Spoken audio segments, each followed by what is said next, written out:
Oi cinéfilos, meu nome é Carolina e bem-vindos a mais um vídeo do Assistam um Filme. E no vídeo de hoje eu resolvi trazer a crítica do mais novo filme da Netflix, o longa Identidades em Jogo.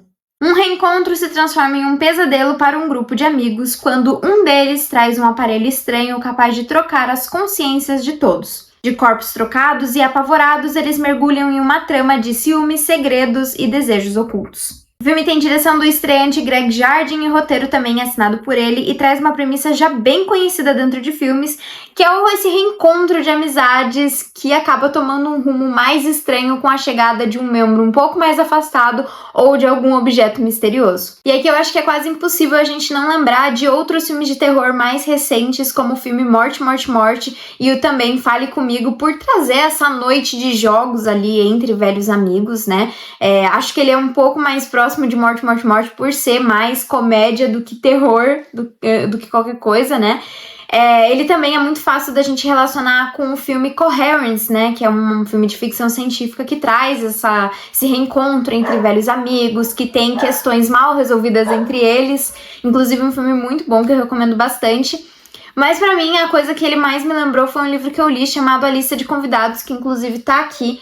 Até por eles terem essa premissa de casamento, a noite antes, em que as coisas meio que vão se tornando uma bola de neve, vão crescendo cada vez mais e que também, né, assim como Coherence, todo mundo tem assuntos mal resolvidos, todo mundo tem alguma questão ali com alguém do grupo. Mas apesar dele lembrar vários outros filmes, eu sinto que a história aqui, ela consegue ser original e diferente desses outros. Eu acredito que a grande relação com Coherence, como eu comentei, é justamente a parte do relacionamento entre os personagens, né? Aqui dentro de Identidades em Jogo, cada um dos personagens, de certa forma, tem algo com alguém ali dentro da mesa, seja ciúme, seja inveja, seja uma paixão escondida, seja, enfim, uma raiva contida de uma história do passado. Então todo mundo ali tá muito conectado com histórias do passado que com certeza não foram exploradas, assim, mas por conta dessa dinâmica de troca de corpos, eles meio que botam esses sentimentos reprimidos pra fora com essa impressão de que ninguém tá vendo, afinal eles estão no corpo de outra pessoa. E aqui dentro do filme uma coisa que eu achei bem interessante é que eles imitam jogos que são muito conhecidos, como aquele lobisomem, enfim, em que eles trocam de corpo, mas eles não falam quem é quem e eles têm que adivinhar. E esse é o grande jogo da noite, né? Eu acho que aí a gente consegue lembrar muito de Fale Comigo, mas particularmente eu gostei mais da premissa desse do que de Fale Comigo, porque eu sinto que em Fale Comigo não é muito convidativo, né? A questão de você passar a noite e entrar em contato com espíritos malignos. Aqui eu achei um pouco mais convidativo, até por ter essa relação com jogos que eu já joguei. Outro ponto positivo que eu sinto que a gente tem aqui é dos personagens. Eu não acho que nenhum deles seja desenvolvido de uma forma extraordinária, nunca jamais vista, mas eu gosto muito da representação de cada um deles, porque eles são personagens muito humanos, cada um deles tem muitas qualidades e principalmente muitos defeitos, né? E cada um deles é muito egocêntrico e narcisista, meio que à sua maneira. E apesar de serem amigos, todos eles são muito diferentes entre si, eles têm personalidades, têm passados muito diferentes, então é muito legal ver como isso funciona quando eles trocam de corpos. Por falar nos personagens, uma coisa que também merece elogios é a atuação aqui de todo o elenco. Acho que alguns recebem mais coisas para trabalhar com, mas eu vou falar disso um pouco mais pra frente, mas acho que todos eles trazem performances muito boas, principalmente quando eles estão fingindo ser outra pessoa, né? Fingindo que tem outra pessoa dentro do seu corpo. E eu acho que isso é a coisa mais essencial, assim, pro filme realmente funcionar. Em nenhum momento eu senti uma quebra, ou senti que algum dos personagens, estava agindo de uma forma diferente do que eles agem inicialmente, né? Então, acho que é um filme que ele consegue ser muito fechado, assim, na questão da atuação dos atores e deles representando um ao outro e mudando de corpo, assim, realmente torna a experiência muito mais crível. A direção do filme também é muito interessante, primeiro pela essência visual ali, né? A gente tem muitas luzes coloridas e neon que trazem essa coisa de festa, né? E de uma festa, enfim, que vai escalando cada vez mais, vai crescendo, vai se tornando uma bola de neve realmente. E acho que foi um aspecto muito legal do filme. E outra coisa que eu acho muito legal também é o fato de que ele se passa praticamente inteiro ali dentro de uma casa, em alguns cômodos, né? E acho que isso aumenta ainda mais a nossa imersão ali. E por falar em aumentar a imersão, em diversos momentos o diretor segue alguns personagens fazendo um estilo de traveling, e acho que funciona muito bem aqui pra gente meio que entrar ali dentro daquele jogo juntamente com os personagens. A edição do filme também é bem interessante, já que ela brinca muito com essa dinâmica de troca de corpos, né? Então a gente tem alguns cortes ali de cena em que a gente vê diversas perspectivas de personagem, né? Tem movimentos de câmera que trazem essa questão e que brincam com a situação do filme mesmo, e a gente tem cortes rápidos em alguns momentos, e o que deixa o filme com essa sensação de urgência conforme as coisas vão aumentando. Mas o filme também não é perfeito, e o maior problema que eu vejo nele é em relação à narrativa. Eu acho que ele não inova em nenhum momento. Eu acho que ele tenta algumas vezes inovar e trazer algo diferente, mas ele fica ali no básico.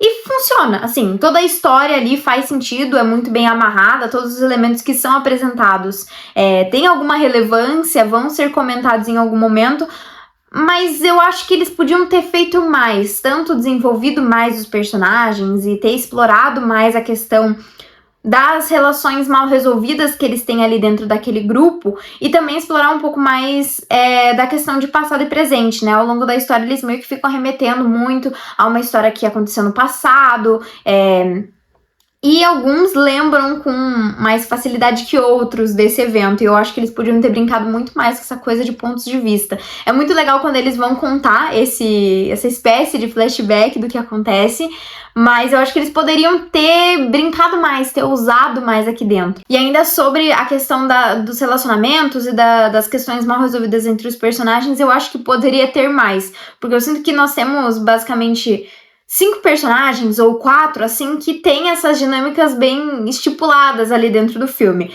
Mas tem outros 3 ali que eles meio que estão pra encher a festa, assim, né? Estão meio... Não chega a ser figuração, mas eles estão ali pra fazer mais gente ali no local. E eu acho que tinha que ter incluído eles de certa forma, né? Nem que fosse uma discussão, sei lá, financeira que tivesse ali dentro, alguma questão do passado, assim. Eu acho que dava pra ter brincado mais com essa relação, né? E eu acho que é uma coisa que o filme Coherence faz muito bem, né? E ao longo do filme a gente vai descobrindo cada vez mais segredos ali envolvendo aquele grupo de amigos, assim, e acho que aqui eles podiam ter brincado mais, assim. E particularmente a grande reviravolta da noite foi ok, como eu falei, ele se mantém muito no básico, então, assim, entrega o básico, né? Não é nada, uau, revolucionário, mas acho que funcionou ali, mas como eu falei, eu queria algo mais, e eu acho que o filme poderia ser algo mais, porque realmente a minha grande questão é com o próprio roteiro, então acho que dava pra eles terem acrescentado um pouco mais coisas. Talvez o filme,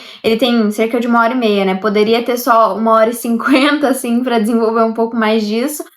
Mas enfim, né, ainda assim é um filme interessante. No geral, Identidades em Jogo é um filme bem divertido. Ele é algo revolucionário, inovador, muito longe disso. Mas eu acho ainda assim que ele é um filme muito engraçado, que tem uma premissa interessante, uma direção interessante também, e me entreteve. E às vezes é isso que a gente precisa. Eu acho que ele é um bom filme pra essa época de Halloween, assim, porque ele não é um filme pesado, né, pra quem não gosta muito dessas coisas. Ele é um filme leve, que tem algumas boas piadas, que fala ali de relacionamento, né, mas tem essa coisa do terror, tem essa estética muito parecida com Rua do Medo, 1994. Então acho que pode ser uma escolha interessante, assim, pra assistir durante esse mês, pra quem tá fazendo uma maratona, assim. Mas bom, pra mim esse filme tem uma nota de 7.4 e ele tá disponível na Netflix. Mas então foi isso, pessoal. Se você gostou do vídeo, não esquece de curtir, compartilhar e comentar o que você achou de Identidades em Jogo. Se você ainda não assistiu, quais são as suas expectativas. E também deixar aqui embaixo qual que é o seu filme favorito pra assistir no Halloween. Então foi isso e até o próximo vídeo.